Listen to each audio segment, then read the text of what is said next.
Leo, The Ageless Ideas of Leonardo da Vinci by Barretta.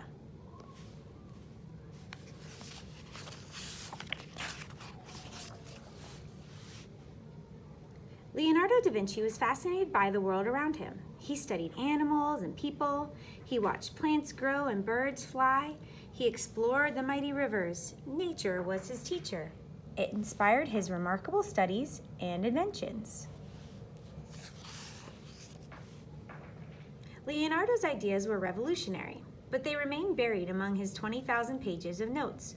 Most of his inventions were not built during his lifetime. The designs were either too expensive, too sophisticated, or too controversial. Sadly, most of his ideas have been lost to time, but the surviving notes still prove that he was a true visionary. For example, Neo, 1903. The Wright brothers are famous for creating an engine-powered aircraft that could carry a person into the sky.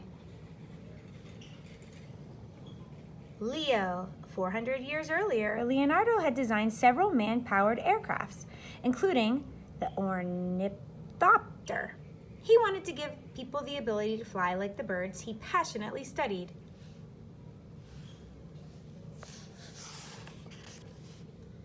Neo, in 1891, Otto Lilienthal had actually seen Leonardo's ornithopter drawing in the late 1880s. He was motivated to develop history's first successful hang glider. Leonardo designed his glider after watching leaves glide through the air.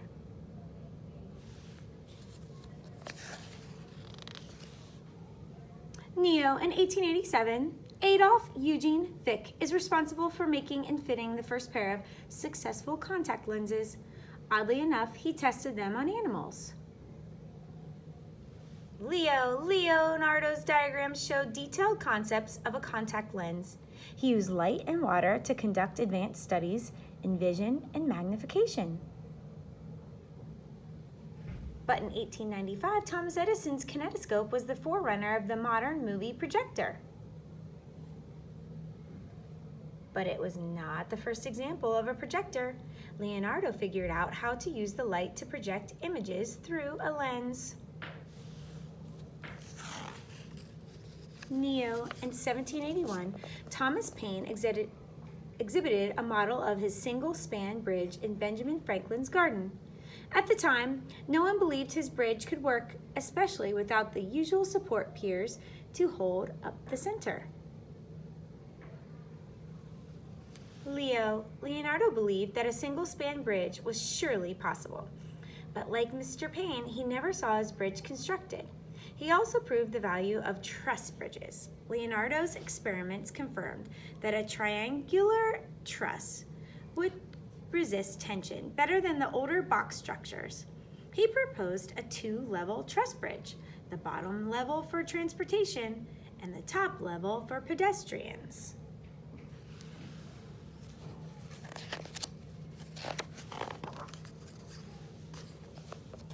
In 1916, the world had not seen a tank in action until World War I. The British Navy developed it, and Captain H.W. Mortimer brought one into battle for the very first time. Leonardo was thinking about tanks long before Captain Mortimer. Turtles became his model. He considered himself a pacifist, but looked at weapons as a design challenge. He also designed grenades, machine guns, and a giant catapult, among others.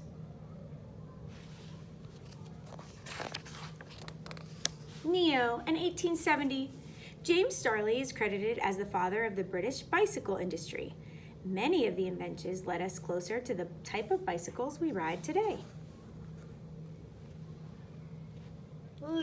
Did Leonardo invent the bicycle?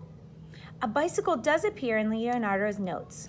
While historians agree that it is not his drawing, some think that a pupil drew it after studying a bicycle prototype in Leonardo's workshop.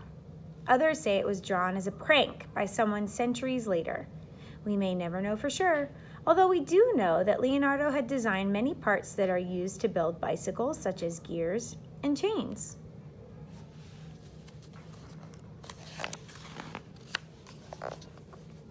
Neo, in 1907, Paul Cornu was a bicycle maker by trade.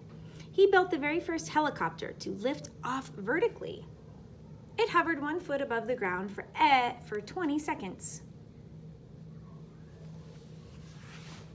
But prior to that, Leonardo devised his own version of the helicopter, the helical screw. It used the same principle as modern helicopters for compressing air to achieve liftoff. Unfortunately, the weight of his machine and the man-powered mechanics would have prevented real flight. Neo. Modern boats have fish-shaped hulls, unlike the square-shaped hulls of days gone by.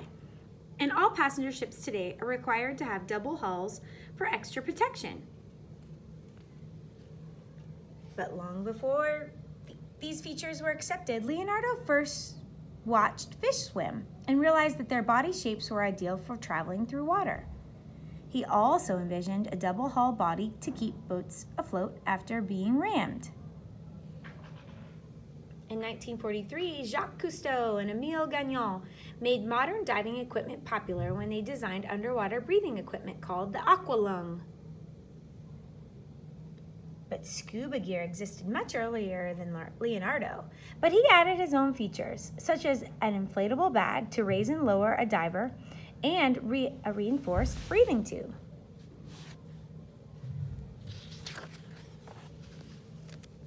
Neo. With the use of modern imaging technology, doctors now understand that when blood moves through the heart, it forms a vortex that opens and closes the valves. Leonardo had already figured it out. Though detailed body dissection and simulated water experiments, he discovered and diagrammed accurate examples of vortex formation in the blood.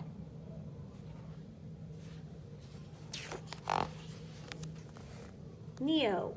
What do a steam locomotive and a cooking rotisserie have in common? Well, Leonardo da Vinci, of course.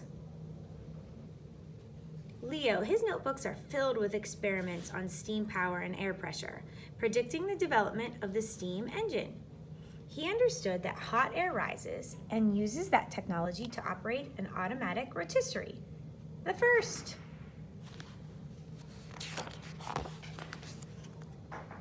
Neo. In 1885, automobile engineer Carl Benz invented the first gas-powered automobile and essentially launched the auto industry.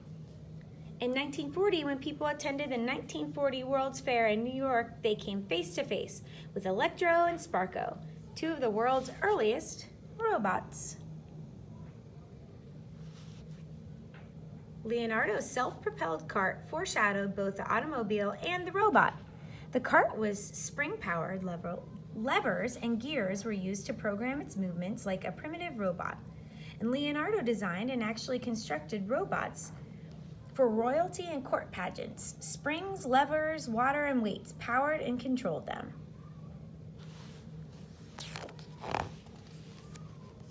Neo. In 1785, Jean-Pierre Blanchard created the original all-fabric parachute and was the first to prove that it could provide safe escape from a hot air balloon.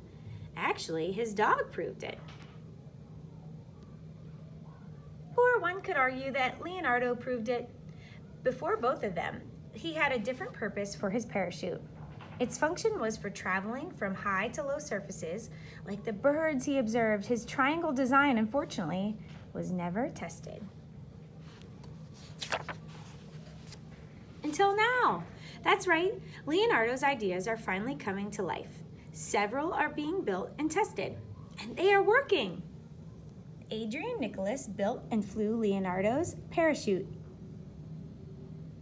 Verbo and Sands team built the single-span bridge. Mark Rosenheim built and operated the self-propelled cart in Robot Night. Dr. Maury Garib built and confirmed the success of Leonardo's official heart valve model. And Steve Roberts and Martin Kim built Leonardo's glider. Judy Ledden flew it. The amount of knowledge and vision found in Leonardo's notes is overwhelming. And remember, about 2/3 of his notes are still missing. Imagine what is left to learn from this incredible inventor. The end.